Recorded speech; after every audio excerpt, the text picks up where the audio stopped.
pourquoi le livre d'Ésaïe 53 n'existe pas dans la Torah. C'est quand ils ont fini de crucifier le gars que maintenant, quand le voile s'est déchiré, que Caïphe et son groupe sont allés prendre la Torah et ils ont lu, ils ont vu qu'au chapitre 53, tout ce que Ésaïe avait dit sur l'homme, le monsieur qu'on vient de tuer là, c'est ça, il vient à peine de vivre à la croix. Donc qu'est-ce qu'ils ont fait? Ils ont interdit ce passage dans la Torah. Donc les Juifs lisent. La vraie raison qui fait que les Juifs ne croient pas en Jésus, c'est parce qu'ils ne voient pas le passage d'Ésaïe 53. D'Ésaïe 52, ça saute pour aller à Ésaïe 54. Le 53, il y en a pas. Pourquoi ce passage les dérange tant? Le passage qui a cru à ce qui nous était annoncé? Ça veut dire, qui a cru aux prédictions qui annonçaient sa venue? Qui a cru au message et qui l'a décodé? Qui a reconnu le bras de l'Éternel? Ah, donc le bras de l'Éternel a marché parmi nous et on ne l'a pas su. Donc quand ils analysent le texte, ça les dérange.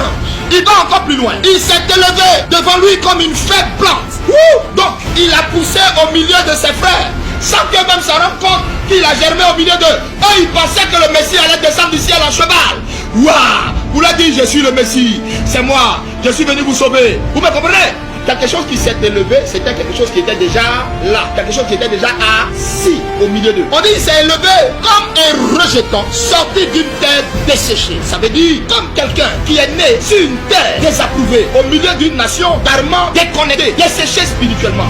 Ils étaient déconnectés de Dieu. Pourquoi? À cause de ce petit truc qui est là. À cause de cette page blanche. La page blanche que vous voyez, ça veut dire de Malachie, ici, après Malachie chapitre 4, jusqu'à Matthieu, il y a eu 430 années de silence. La page que vous voyez là, c'est 430 années de silence. Il n'y a plus eu de prophète en Israël. Il n'y a plus eu de prophétesse en Israël.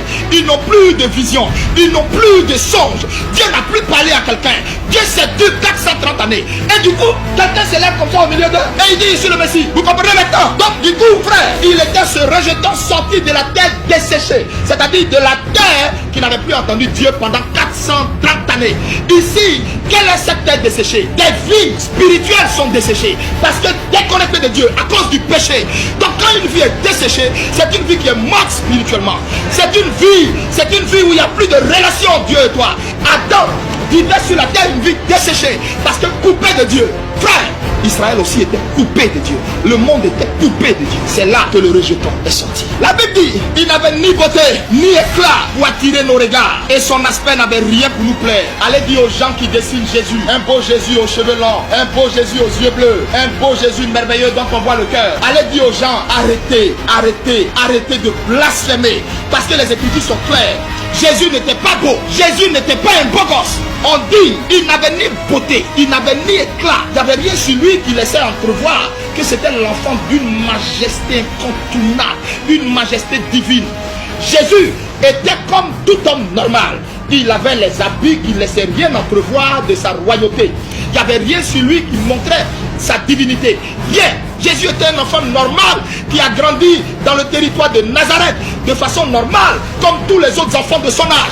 Jésus-Christ n'avait rien qui a attiré l'attention de ses contemporains. C'est pourquoi ils n'ont pas cru qu'il était le Messie. Il n'avait pas une force exceptionnelle. Jésus n'avait pas un palais autoritaire. Jésus n'avait pas un palais violent. Un homme doux, un homme qui est au milieu de tout le monde, on ne le voit même pas. Jésus n'était pas le genre d'homme qui passe et puis une femme va se retourner sur lui parce qu'on dit son aspect n'avait rien pour nous plaire. Cet homme si merveilleux, Jésus-Christ, va se retrouver abandonné de tous ceux pour qui et à qui il avait fait du bien. La Bible dit âme de douleur. Ça veut dire Jésus était habitué à la douleur. On dit homme de douleur est habitué à la souffrance. Ah, on n'a pas dit il a commencé à souffrir à Golgotha. Homme de douleur est habitué. Oh honte aux hommes de Dieu qui ne sont pas habitués à souffrir. Oh honte aux hommes de Dieu qui s'arrêtent en direct, qui disent envoyez les dîmes, envoyez les offrandes.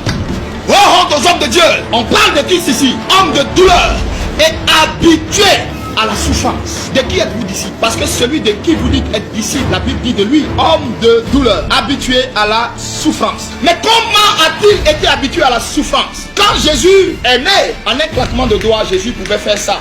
Et puis la maison de Marie va être approvisionnée de tout ce dont elle a besoin. Jésus pouvait faire ça. Il y aurait des lingots d'or partout. Jésus n'a jamais fait ça. Pour que Marie comprenne qu'elle était pareille avec les autres femmes. C'est juste une grâce qui lui a été faite de porter le Seigneur.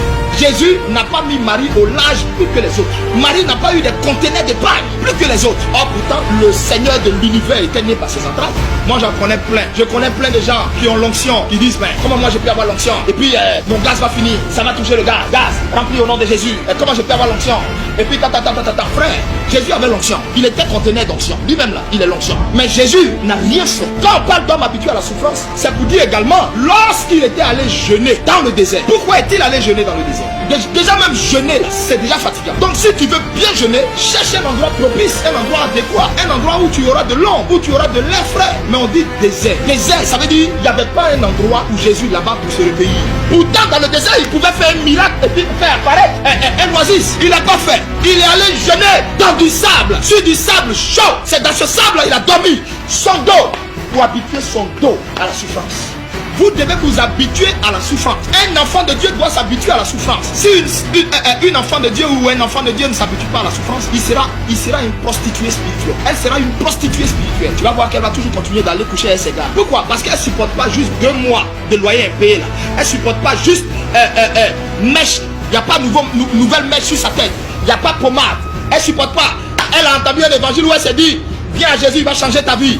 Viens à Jésus, Jésus va t'accorder le bonheur. Mais oui, parce qu'on dit le bonheur. Mais quand on dit bonheur, on n'a pas mis souffrance dedans.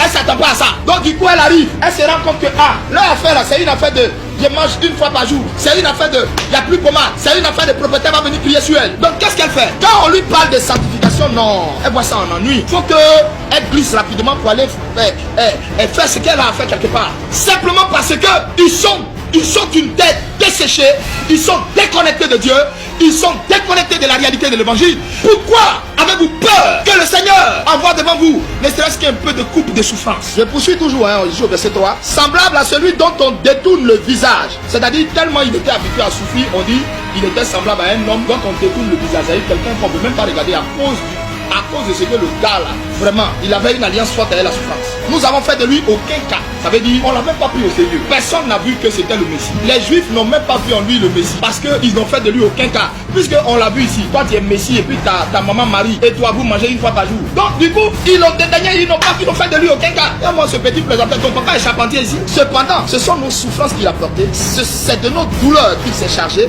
Et nous l'avons considéré comme puni, frappé de... Et c'est par ces meurtrissures que nous sommes guéris. Verset 6, nous étions tous errants comme des brebis, chacun suivait sa propre voie.